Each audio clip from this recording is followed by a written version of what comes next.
పేతురుది నిష్కపటమైనటువంటి ప్రేమ, కానీ అతనిది self confidence. 11 మంది శిష్యులు కూడా ప్రభు చెప్పినప్పుడు ఎవరు కూడా ముందుకొచ్చి మాట్లాడలా. కానీ పేతురు ఏంటనంటే వెంటనే స్పందిస్తూ ఏమంటాడనంటే, నేను వెళుతున్నాను, నేను వెళ్ళుట మీకు ప్రయోజనకరమని ఒక సందర్భంలో ప్రభు మాట్లాడాడు 14వ అధ్యాయంలో.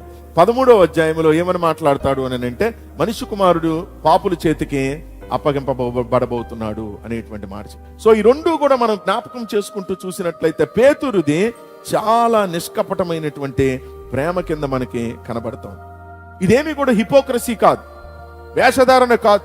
ఇదేంటనంటే ఇది ఒక మనుషుల యొక్క ఆత్మవిశ్వాసం అంతే.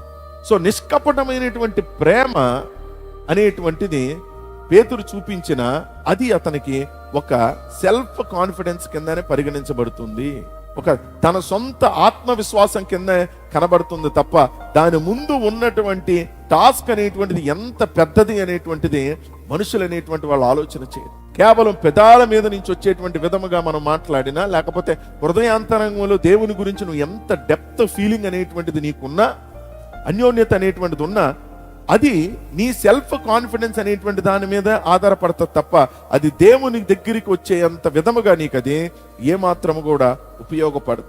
ఎందుకోసం అని అంటే క్రీస్తు యొక్క మాట కంటే కూడా పేతురు యొక్క ప్రేమ మీదే పేతురుకి ఎక్కువ సెల్ఫ్ కాన్ఫిడెన్స్.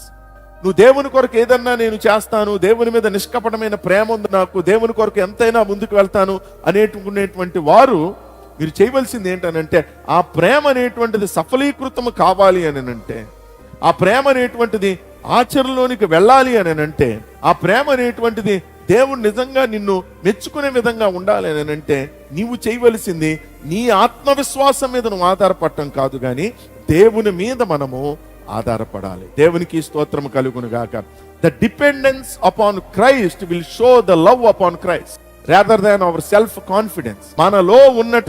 మనలో నడిపిస్తున్నటువంటి ఆత్మవిశ్వాసము కంటే కూడా క్రీస్తు మీద గనక నువ్వు ఆధారపడినట్లయితే నువ్వు అనుకున్నటువంటివన్నీ కూడా ముందుకి సాగుతూ ఉంటాయి. దేవునికి స్తోత్రం కలుగునుగా.